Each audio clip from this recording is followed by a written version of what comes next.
That's commodities, but let's talk about the market in more detail. Ramdev Agarwal joins in as Motilal Oswal kicks off their ETF conclave for the year tomorrow. Ramdev, good morning. Good to see you in. The big worry these last few days is what's happened with the rupee this morning as well, extremely weak. How much of an irritant do you think it's going to be for some of these potential investors into India, and where do you see the rupee headed? Yeah.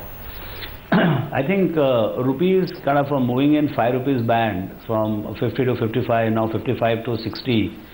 So I think it's a very large band, and now we are hearing some pains on the import side. The people who are going on foreign travel, and some of the people are complaining about the high cost of foreign currency. And we are also seeing some export attraction. Say today Ford's interviews there that India might become one of the large export base for Ford SUVs and all. So I think at this level we are seeing some impact on export as well as import side. But I think May number was quite staggering. I mean, $20 billion gap on the trade front. So I think the last word on the rupee weakness is not over. My sense is that maybe it may halt for some time, but if things don't get corrected in the months ahead as it is expected, because marriages may not happen for 3-4 months, but again I think gold demand will come back. So I think our problem is not over. We have to, I mean, rupee will remain weak, whether it goes to 60 or 61, 62, but I don't think the last word is spoken on that.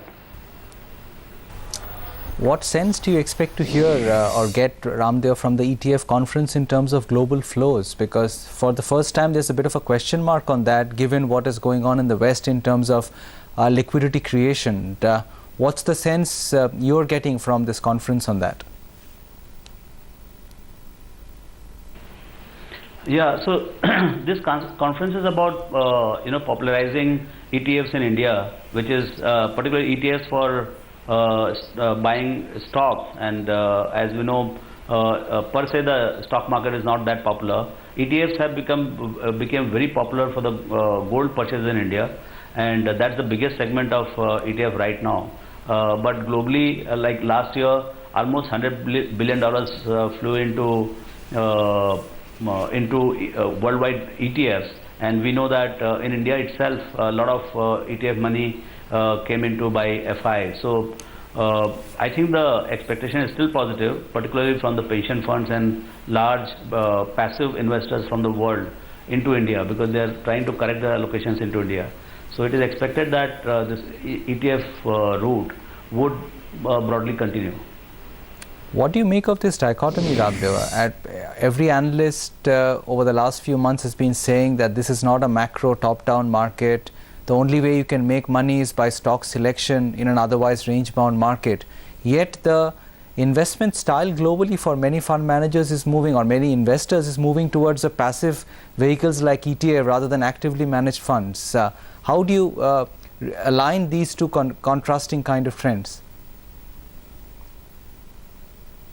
Yeah. So what I've seen is that like 2003 till 2008, it was the I mean the first decade was made for hedge fund managers, and from somewhere in turn of the century, they all come from all kinds of themes, and they thought that they'll be able to give positive return in good market as well as bad market. And then the world realized that there is no hedging and everybody is on the same trade, and everybody got sunk.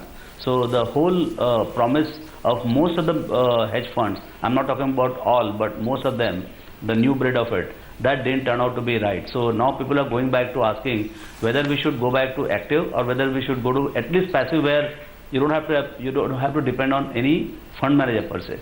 So I think significant amount of money, particularly large sovereign funds, pension funds, they're saying let's get the beta right, and maybe on top of it some alpha through active managers, and maybe even some well-recognized hedge funds. So I think this shift from a lot of hedge fund money to passive is what we are seeing, and I think that will continue, and there will be significant role for the active managers also, which is right now looking to be little reduced. A lot of the influential global emerging market ETFs like Vanguard and iShare are actually back to levels we saw in August-September 2012, Ramdev. What is your own observation on what the experience has been with regards to ETF outflows here? I mean, are people facing redemption pressures already for markets like India? Are they taking a tactical call and just increasing cash levels? How are they approaching the market from here? Are you talking about foreign investors? I'm talking about the ETF crowd that's investing into India, Ramdev, some of them specifically into India as a market. Are they facing redemption pressures already, or are they just increasing cash levels? Because we've seen some outflows here. Yeah, so unfortunately, we are not able to, we are not in touch with a lot of this global ETF investors in India, and it's a prerogative of a lot of this global brokerage firms who bring this money. So my interaction with ETF investors are very, very limited. How would you rate the core performance in terms of earnings for this market, Ramdev? I mean, ultimately earnings will have to bear through for the market to attract any significant or consistent flows. Are you happy with what you saw in the quarter gone by? How are you feeling about FY14? Yeah, so actually the quarter went by was as expected very weak, and for next year we are looking at about again the estimate is about 10-12% kind of growth, but even if we do about 7-8% from more like 1300 rupees EPS to from 1200 if they go to 1300, though the expectation about 1300 plus. So we are looking at high single digit, maybe 7-8%, 9% kind of growth as we stand for next year. So I think earnings, there is no excitement, and markets, the earnings is becoming very, the earnings growth is converging into fewer and fewer stocks, and that's why market is becoming narrower. So at some point of time, as we go into the maybe new year or new credit policy, and whenever the economy starts growing, the earnings growth will become much more broader, and till earnings growth become much broader, I don't think you will see broader recovery in the market. Do you see the potential for any major up move in the market, Ramdev, before the elections in 2014? Or do you think it will continue like this, being volatile and range bound, maybe even for the better part of another year?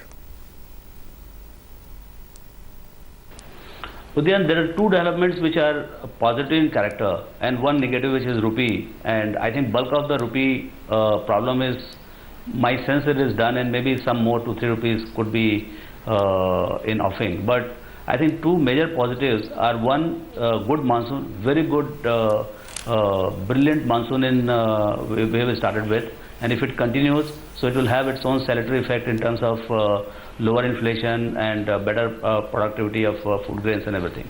Second is that the political development is going to be very, very big at this point of time, and by my sense is by September, October, one will start feeling which way the wind is blowing. And if the vote is going to be decisive one way or other, anybody is being voted 270 seats, irrespective of which party affiliation, I think we are going to get very, very strong market on the eve of the swearing in or whatever. So and I don't think the markets are going to wait for the move till the vote is over. So 3, 4, 5 months before, which is maybe 5-6 months from here, my sense is that that's going to be the big event. Thanks, Ramdev. Good luck with your conference. Thanks for joining in today. Markets, meanwhile, struggling a little bit at the low point of the day. The Nifty is down 32. We were talking about the broader economy. Hasib Drabu has joined in.